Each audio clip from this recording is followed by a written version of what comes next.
Let's load some student tools to help you get ready for your journey in school this year. We're going to load two tools. One is called Read&Write for Google Chrome, and the other is called Google Translate. Now, your teacher may have provided you this document, or you can simply use the information here on the screen and press pause on the video. First and foremost, Read&Write will help you not only have ideas read aloud to you that are on the web or in Google, but it'll also allow you to talk and it will type for you, called speech to text. There's highlighting, dictionaries, and image readers, so this is a great tool to have when you're in school. I'm going to go ahead and click on the link here. Your teacher will provide this link to you somewhere, either posted or they'll email it to you, or again, you can scan this QR code and it will take you here.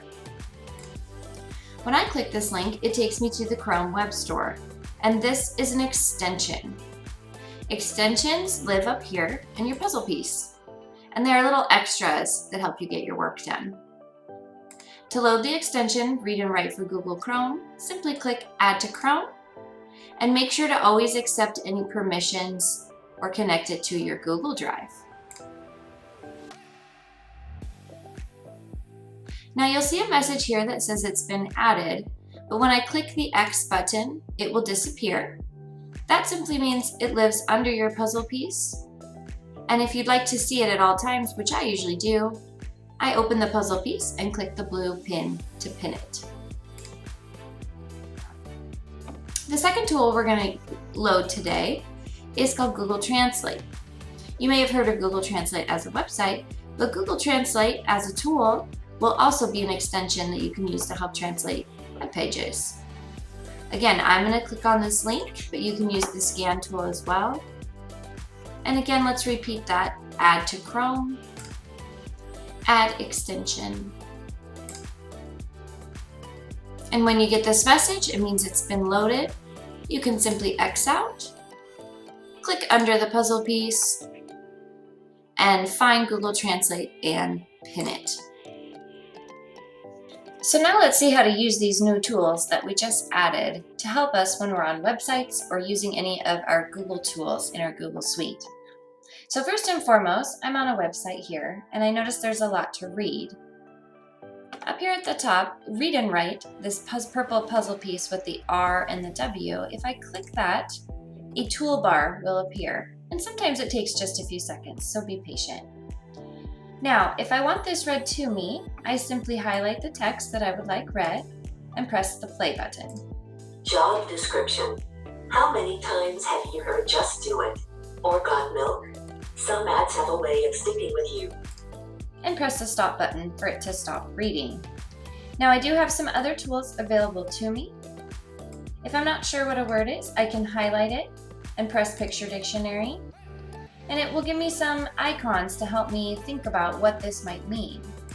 I also have a regular dictionary here that will tell me all the different meanings of that word.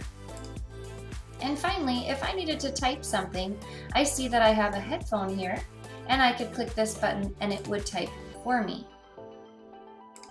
I do also have highlighter tools where I can highlight important information in different colors that I might want to borrow for a research paper or to save for later.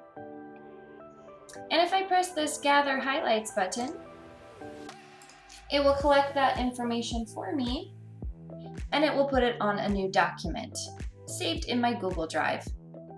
Now, if you ever get a message that appears that asks if you can have permission to save, please always say yes, and then these items will be connected. And I can get right back to that website by pressing this link. Read&Write also lives in your Google tools. You'll see a purple puzzle piece when you click, and sometimes you'll need to press the down arrow to expand it. But it's a great tool that can help you in a lot of different areas. Now back to that web page we were just on.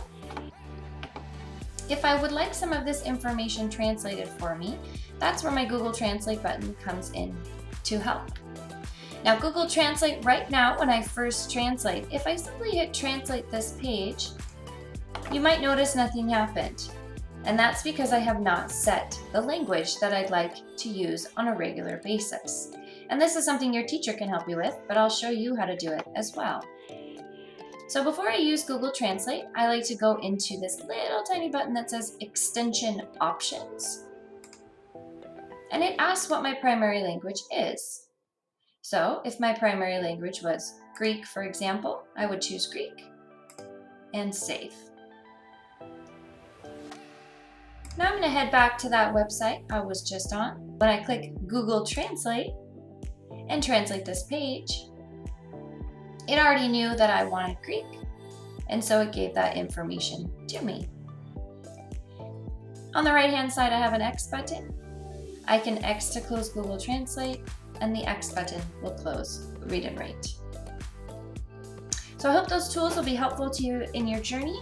Don't hesitate to reach out to your teacher if you need more help on them.